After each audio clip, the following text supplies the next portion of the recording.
नमस्कार मित्रों, सनातन धर्म का काला सच सामने आ गया और सनातन धर्म एक्सपोज हो गया है। तुम कहते हो कि तुम्हारे भगवान श्री विष्णु ने वराह अवतार धारण करके पृथ्वी को समुद्र से बाहर निकाला, लेकिन तुम्हें पता भी है कि समुद्र तो पृथ्वी के ऊपर है, तो तुम्हारे भगवान ने किस समुद्र में से पृथ्वी को बाहर निकाला? अब बताओ कितना भ्रम फैलाया है तुम्हारे सनातन धर्म वालों ने। हमने तुम्हारे धर्म को एक्सपोज कर दिया है। ऐसा कहकर कई सनातन धर्म विरोधी लोग सनातन धर्म का उपहास करते हैं, लेकिन उनको पता नहीं है कि वह सनातन धर्म का नहीं, लेकिन खुद अपना और अपने घुटनों में रखे दिमाग का उपहास कर रहे होते हैं। 95% लोग ऐसे होते हैं जिन्होंने कभी सनातन धर्म के ग्रंथों को पढ़ा नहीं होता है और उन्होंने सिर्फ धार्मिक टीवी सीरियल और फिल्में देखी होती है और उन्हें देखकर सनातन धर्म पर टीका टिप्पणी करने लगते हैं। टीवी सीरियल और फिल्मों का उद्देश्य मात्र लोगों का मनोरंजन करना होता है। लोगों को जो अच्छा लगता है और जिनसे 2 घड़ी लोगों के मन का रंजन हो जाए, ऐसी बातों को वह लोग बताते हैं। सनातन धर्म के रहस्यों को उजागर करना उनका उद्देश्य नहीं होता है। हमारे वेद, उपनिषद और पुराणों में कई कथाएं बताई गई है और इन कथाओं का मतलब जिस तरह से हमें टीवी सीरियल और फिल्मों में बताया या समझाया गया है वह नहीं है, लेकिन यह कथाएं कई सारे रहस्यों को समेटे हुए हैं और इनका कोई दूसरा ही गूढ़ अर्थ निकलता है। आप चाहे वेद पढ़ो, उपनिषद पढ़ो या पुराण, अगर आप इन रहस्यों को डिकोड नहीं कर पाए तो यह ग्रंथ आपको एक सामान्य कथाओं से भरी किताब लगेगी। आपको कोई वैज्ञानिक तथ्य या आश्चर्यजनक ज्ञान की प्राप्ति नहीं होगी। लेकिन अगर एक बार आप उन रहस्यों को डिकोड करने लगे तो इस पृथ्वी पर इससे बड़ा कोई खजाना नहीं होगा। अब बात करते हैं भगवान विष्णु के वराह अवतार की। सामान्य रूप से जब हम विष्णु पुराण में भगवान वराह अवतार की कथाएं पढ़ते हैं तो उसमें बताया गया है कि सतयुग में दिति और कश्यप ऋषि के मिलन से हिरण्यकशिपु और हिरण्याक्ष नाम के 2 राक्षसों का जन्म होता है। यह 2 राक्षस ब्रह्मा जी से वरदान प्राप्त कर सृष्टि में उत्पात मचाने लगते हैं।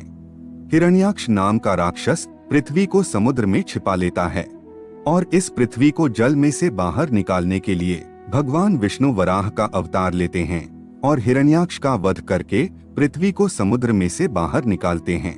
तो भगवान विष्णु के वराह अवतार के रहस्य को समझने के लिए हमें हिरण्यकशिपु और हिरण्याक्ष नाम के 2 राक्षसों को भी समझना पड़ेगा। आखिर क्या मतलब है इन 2 राक्षसों का? राक्षस के बारे में सामान्य धारणा यह है कि राक्षस यानी बड़ा ही विकराल, अट्टहास्य करने वाला, माथे पर सिंग वाला, शक्तिशाली इंसान जैसा दिखने वाला प्राणी। लेकिन राक्षस का मूल अर्थ होता है कि जो शांति में अशांति फैलाए, जो जीवन को आगे बढ़ाने में बाधक हो, जो विनाश को जन्म देने वाला हो, जो सृष्टि के कार्यों में बाधा उत्पन्न करे, जो नकारात्मकता फैलाए, ऐसी कोई भी वस्तु, व्यक्ति, प्राणी, परिस्थिति या तत्व को राक्षस या दानव कह सकते हैं। और अगर हमें वराह अवतार की कथा का रहस्य जानना है तो हमें इन हिरण्याक्ष और हिरण्यकशिपु राक्षसों का भी गूढ़ अर्थ और रहस्य को समझना पड़ेगा। और इसे समझने के लिए हमें सृष्टि के प्रारंभ काल में जाना पड़ेगा और भगवान विष्णु के मत्स्य अवतार और कच्छप अवतार के रहस्य को भी समझना पड़ेगा। तो आइए हम भगवान विष्णु के मत्स्य अवतार और कश्यप अवतार के ऊपर एक दृष्टिपात कर लेते हैं। तो शिव पुराण में बताया गया है कि भगवान शिव के अनुरोध पर भगवान ब्रह्मा ने सृष्टि की रचना की और हमारी पृथ्वी की भी रचना की। शुरुआत में हमारी पृथ्वी पूरी तरह से पानी में डूबी हुई थी और कोई भी जीव इस सृष्टि पर मौजूद नहीं था। तभी भगवान विष्णु ने भगवान ब्रह्मा के कहने पर हिरण्यगर्भ से इस पृथ्वी पर जीवन की शुरुआत की। यहाँ आप हिरण्यगर्भ, हिरण्यकशिपु और हिरण्याक्ष इन 3 शब्दों में समानता देख सकते हैं। अब आप कहेंगे कि यह हिरण्यगर्भ क्या है? तो हमारे वेदों में हिरण्यगर्भ को ही सभी जीवों का आदि स्रोत माना गया है। हिरण्य का मतलब होता है कीमती धातुओं का रस और हिरण्यगर्भ का मतलब है कीमती सुनहरी धातुओं के रस का गर्भ। और इस पृथ्वी पर जीवन की शुरुआत भी इसी रस से बनने वाले एक कोशीय सजीव से हुई है। और अगर आप कोश की संरचना को देखेंगे तो आपको पता चलेगा कि इस कोश के मध्य भाग में एक गाढ़ा तरल द्रव्य होता है जिसे जीवद्रव्य प्रोटोप्लाज्म कहा जाता है। और इस जीवद्रव्य का निर्माण कार्बन, हाइड्रोजन, ऑक्सीजन तथा अनेक कार्बनिक यानी ऑर्गेनिक तथा अकार्बनिक यानी अनऑर्गेनिक पदार्थों द्वारा हुआ होता है। इस जीवद्रव्य में चेतनता होती है। इस जीवद्रव्य का खुद का अपना दिमाग होता है और यह जीव द्रव्य ही पूरी कोशिका के कार्यों को कंट्रोल करता है। इसे इसीलिए सजीव लिविंग कहा जाता है।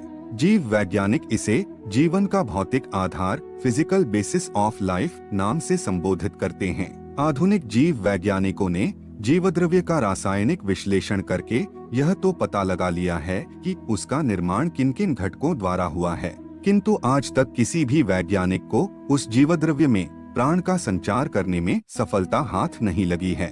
और लगती भी कैसे, क्योंकि वही तो परम तत्व है। ऐसा है यह प्रकृति का रहस्यमय पदार्थ और इसे ही हिरण्यगर्भ कहा जाता है।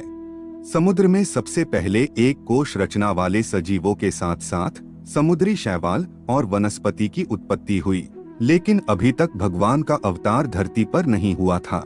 और भगवान के अवतार को तभी अवतार कहा जाता है जब वह परम तत्व जीवात्मा रूप में जन्म लेता है।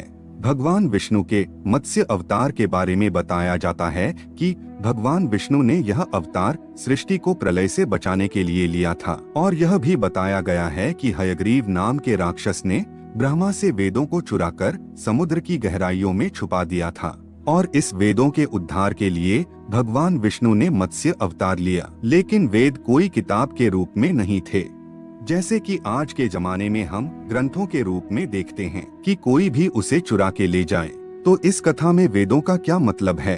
वेदों का मतलब होता है ज्ञान, वेदों का मतलब होता है प्रकाश और वेदों का मतलब है जीवन। और सृष्टि की शुरुआत में जीवन समुद्र की गहराइयों में था और इस वेदों को यानी जीवन को हयग्रीव नाम के राक्षस ने समुद्र में छिपा लिया था। तो यह हयग्रीव कौन है? हय यानी घोड़ा और ग्रीव यानी गर्दन, और हयग्रीव यानी कि घोड़े की गर्दन वाला जीव। और सृष्टि की शुरुआत में ऐसे जीव समुद्र की अंधेरी गहराइयों में रहते थे। कथा में आगे बताया जाता है कि मत्स्य अवतार ने हयग्रीव का वध कर दिया।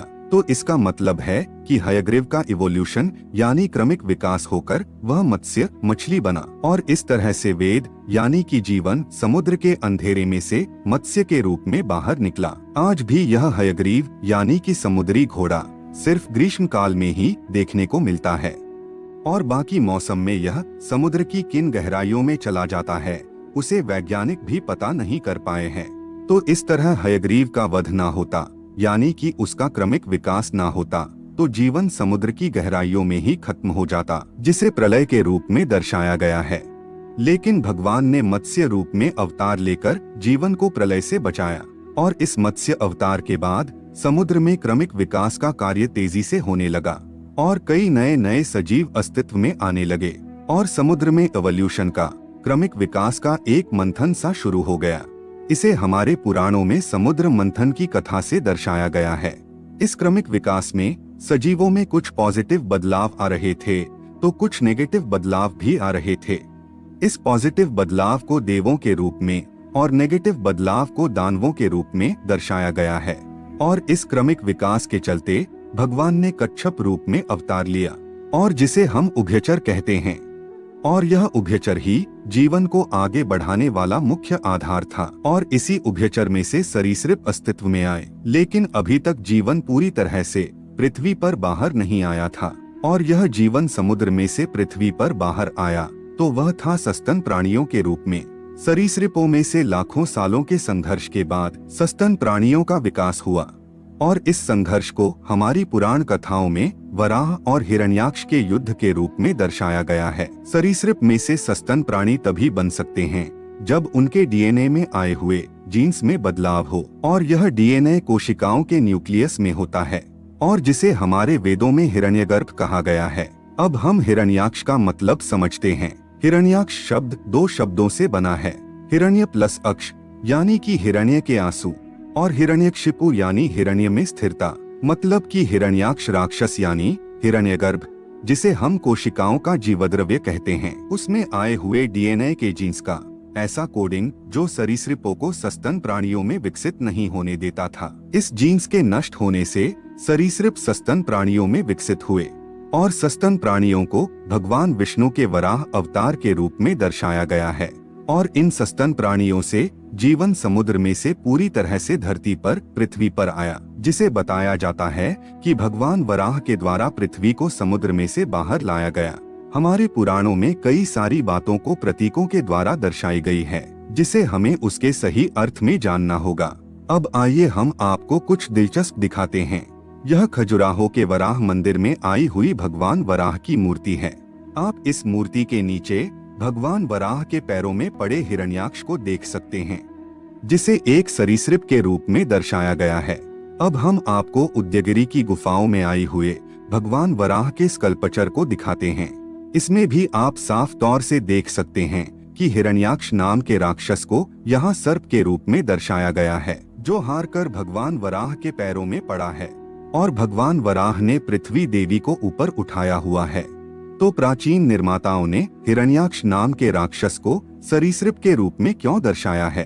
क्योंकि प्राचीन निर्माता भगवान वराह अवतार के रहस्य को अच्छी तरह से जानते थे। आशा करते हैं आप भी भगवान वराह के अवतार के रहस्य को समझ गए होंगे। अगर आपको हमारी यह प्रस्तुति पसंद आई है तो कमेंट में जय श्री हरि विष्णु जरूर लिखना।